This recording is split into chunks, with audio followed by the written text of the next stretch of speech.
Et si à la naissance nous étions tous pareils et qu'en grandissant on devait choisir être une fille ou un garçon?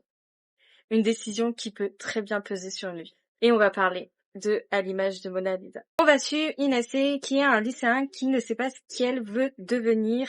Mais du jour au lendemain, ses deux meilleurs amis ont décidé de leur faire leur déclaration et ont décidé de la faire choisir son sexe. Mais cependant, pour Inacé, ce n'est pas une décision si facile. En effet, Yael se sentait très bien qui elle était. Ce changement va beaucoup perturber ce personnage. Et c'est ainsi qu'on va suivre les décisions d'Inacé sur son futur et surtout sur les potentielles causes qui pourraient avoir un effet sur lui.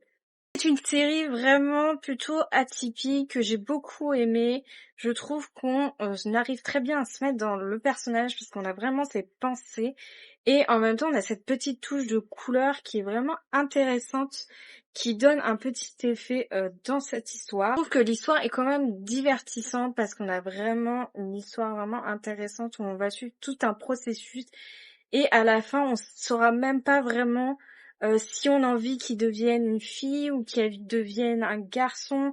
C'est vraiment, on sait pas du tout, c'est vraiment ambigu, mais on voit les enjeux quand même derrière de cette histoire. Et surtout, le point fort de cette série-là, c'est vraiment cette fin où on a le choix entre une fin d'une fille, donc la version X et la version Y du garçon.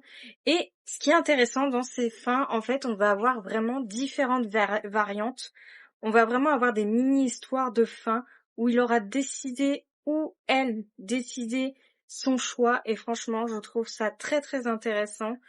Et je vous conseille vraiment de le lire parce que c'est très psychologique, mais à la fois c'est vraiment plutôt sympa à lire. C'est vraiment assez doux. On a vraiment de très belles pensées. Enfin, je vous le conseille.